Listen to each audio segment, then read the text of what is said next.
They let you vote. They let you speak. They let you believe you're free. But what if the whole thing, this democracy we're told to worship, is just a carefully crafted illusion? What if freedom has been repackaged as obedience with better branding? In this video, we're going to expose what they don't want you to question. Why the system keeps handing us the illusion of choice while tightening its grip behind the scenes. Why every election feels like hope and ends in the same familiar betrayal. And how this so-called democracy might just be the most effective control system ever created. Let's get into it.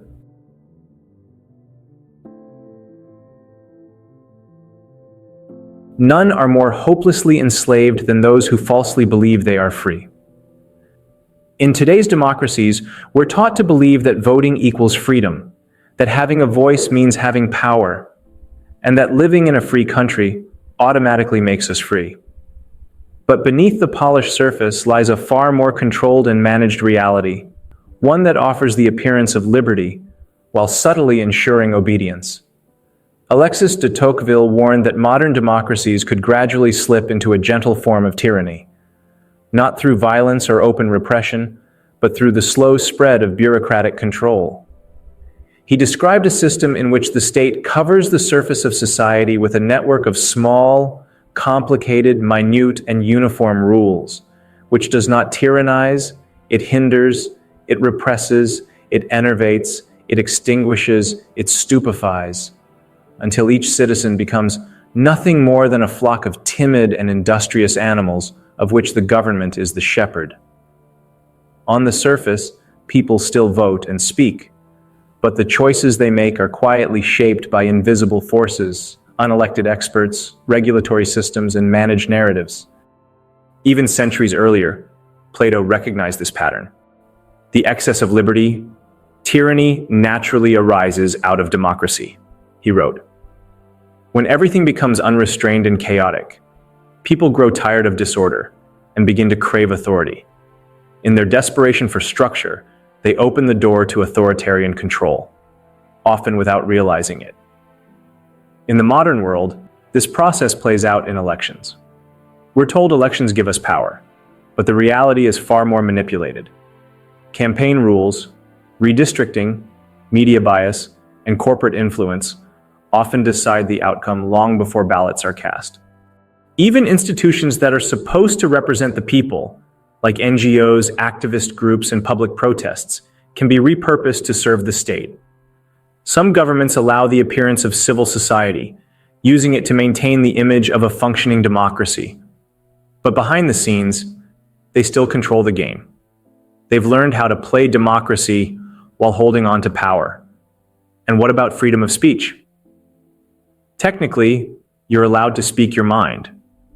But in practice, subtle forces keep public opinion in line, whether through social pressure, economic threats, media manipulation, or algorithmic suppression. Most people don't need to be silenced. They silence themselves. As Tocqueville feared, citizens become so timid that they accept intrusive laws and creeping control in exchange for comfort and convenience. Real liberty fades, not with a bang, but with a quiet surrender. This is how democracy, for all its promises, can become the most effective system of control. It keeps people calm, distracted, and obedient, while teaching them to mistake the cage for freedom. As long as they believe they are free, they won't ask who built the walls around them. I mentioned how our elections are predetermined, which I will discuss in detail now.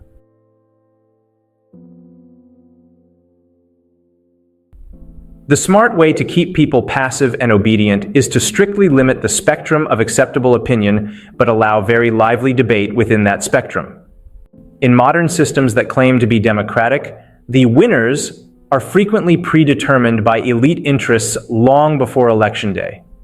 In many semi-authoritarian states, analysts point out that elections and even heated public debates don't challenge power. They protect it. One study notes that such regimes are often beehives of civil society activity, yet the ruling party stays in power not because they are popular, but because they know how to play the democracy game and still remain in control. The people are given the illusion of choice, but the result is carefully engineered. This manipulation isn't subtle, it's institutional. After elections, politicians often shift their attention from voters to the wealthy donors who truly fund their campaigns. Some laws can distort the value of a vote, and opposition candidates are frequently denied serious media coverage. In some countries, this rigging is openly acknowledged. Even when a majority of citizens oppose the ruling party, they may still find themselves defeated. As seen in many cases, the party that wins the popular vote doesn't always take office. The system can override the majority, proving that sheer numbers don't always translate into actual power. Meanwhile, civil society organizations, NGOs, and protest movements may raise their voices against specific policies, but rarely do they threaten the foundation of the system itself.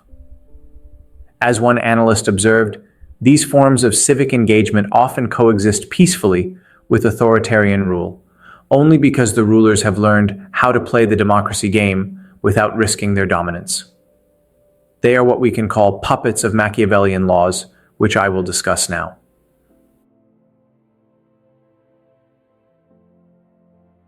Politics have no relation to morals. Niccolò Machiavelli. In theory, democracy is supposed to elevate the virtuous, leaders of principle, service, and humility. But in practice, it often rewards the opposite: the cunning, the calculating, and the ruthless. Rather than attracting statesmen, democratic politics too often becomes a magnet for those who know how to manipulate, deceive, and win at any cost. Niccolò Machiavelli, writing centuries ago, understood this reality with brutal clarity. He famously advised that a ruler must be prepared not to be virtuous, and to make use of this or not according to need. Modern politicians have taken this to heart. They tailor their words and image to voters, but behind closed doors, their actions serve only one true goal: holding on to power. Machiavelli went even further, stating, "A prince must always seem to be very moral, even if he is not. Appearances matter more than truth. Leaders must master the art of seeming, of performing virtue while privately discarding it. And when forced to choose, it is better to be feared than loved." These ideas are not just medieval relics, they echo loudly in modern democratic politics. Today, politicians follow this script almost by instinct. They sugarcoat policies, offer false promises, exploit emotional triggers, and flatter the public, all while insulating themselves from consequences. The campaign trail becomes theater, and the most convincing actor wins. In such a system, the honest candidate, the one who refuses to slander, to sell illusions, or to chase poll numbers, is usually the one who loses. Debates, fact-checkers, ethics boards, and term limits, all intended as safeguards, are often reduced to stage props, skillfully navigated by seasoned players who know how to work the system. Democracy then risks becoming not a contest of ideas or moral integrity, but a competition between the most Machiavellian minds. This reveals a flaw in individuals, but more in power itself, a magnetic pull that draws the most cunning and corrupt, which I am going to discuss now.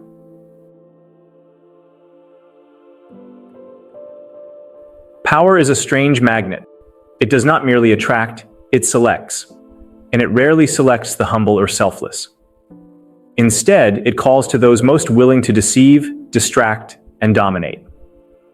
The very structure of democracy, intended to distribute power, can become a stage upon which the most cunning actors perform, not for truth, but for control.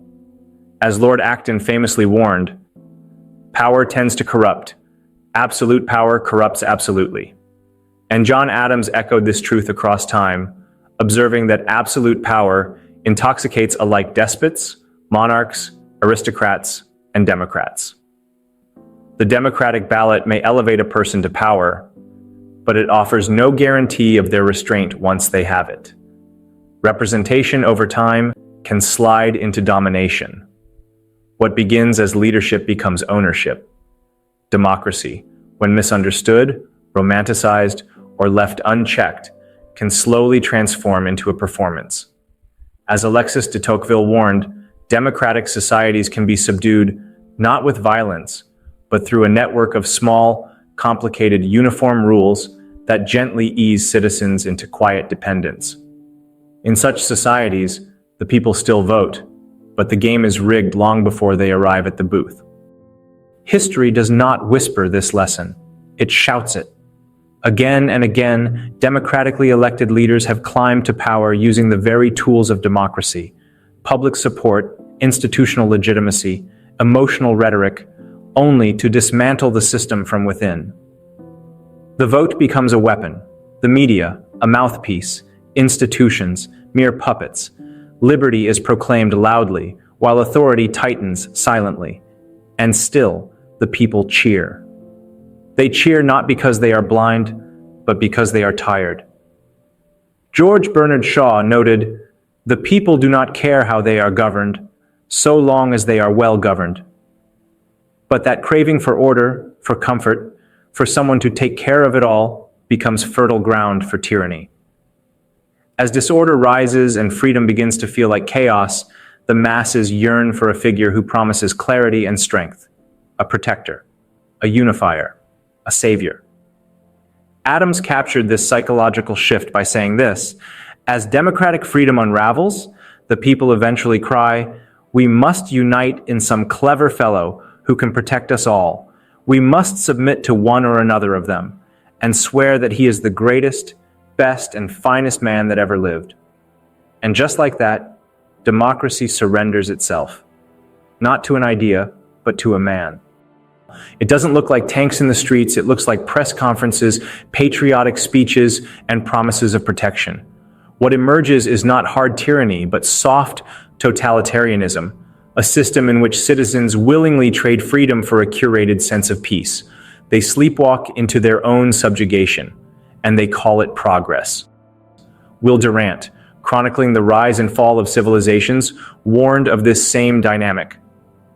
The masses eventually rally around the wiliest and most unscrupulous flatterer, calling himself the protector of the people. It is never the noble citizen who rises. Candidates are filtered not by wisdom, but by fundraising ability and rhetorical flair. Parties become self-sustaining elites. Elected leaders manipulate narratives, appoint loyalists, and bend the rules. In such a system, the machinery of democracy doesn't prevent tyranny. It enables it. None of this means democracy is doomed, but it does mean that democracy without vigilance is a hollow shell. A society of passive citizens, comfortable with symbolic rights, sedated by consumerism, and disengaged from true civic responsibility, becomes a playground for authoritarian drift. They will still call it freedom, but it will no longer be theirs. This is democracy's deepest and most dangerous irony. Its promise to empower can end in control. Its open hand can become a closed fist. And the transition happens not through revolution, but through consent. If you're feeling kind and want to help me keep making more videos like this, please consider supporting me on Patreon.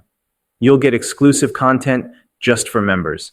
And more importantly, you'll be helping me stay independent, creating content without having to rely on the algorithm.